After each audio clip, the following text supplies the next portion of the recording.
The story of the merchant and the thieves. Once, a rich merchant traveled to a great kingdom with many valuable goods. He rented a decent apartment there and settled down. Many people in the capital became his friends because he had brought all the most precious fabrics with him.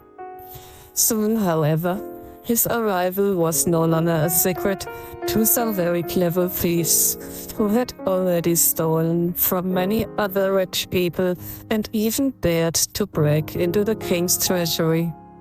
One night they gathered at a certain place and talked about the strange merchant and deliberated how they could rob him, even though he was settled at a place with a very strong defense and guardsmen. Then one of them said, "Just be very calm. I will take on this business all by myself and will soon announce its success to you." The thieves were happy and praised the companion, wishing him luck in his venture.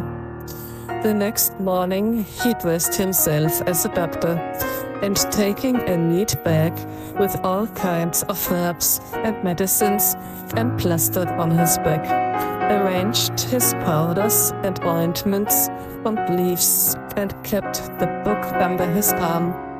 Soon many people came to see his medicines, and he had an answer ready for every one of them.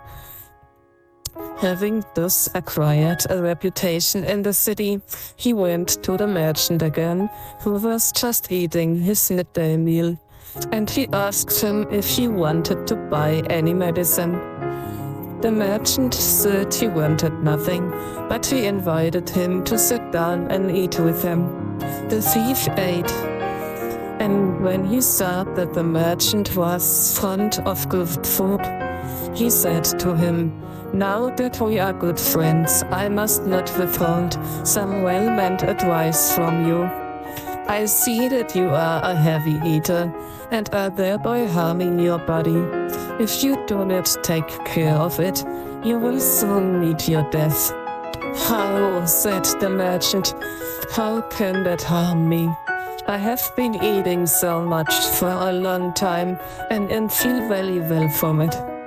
The thief answered, "The disadvantage will only become apparent later, and then it will be too late.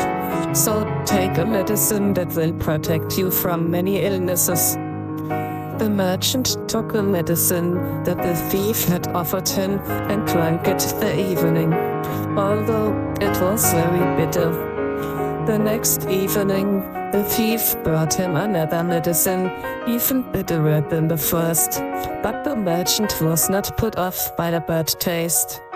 When the thief saw that the merchant trusted him and drank everything he gave him, he fetched poison, and the third day the merchant drank it and died from it the very same night. The thief then came with his companions and took everything the merchant owned. "I am telling you this, O king," said the beautiful woman, "so that you do not allow yourself to be deceived by people who want to deceive you." And the king replied, "You are right, I will not go to my viziers tomorrow." So when the people again waited in vain for the king in the morning, they went to Shimas and said to him, "You see, O wise lord, that the king is making things worse and worse. So go and tell him that if he does not improve, the good of the kingdom requires that we declare him deprived of the throne.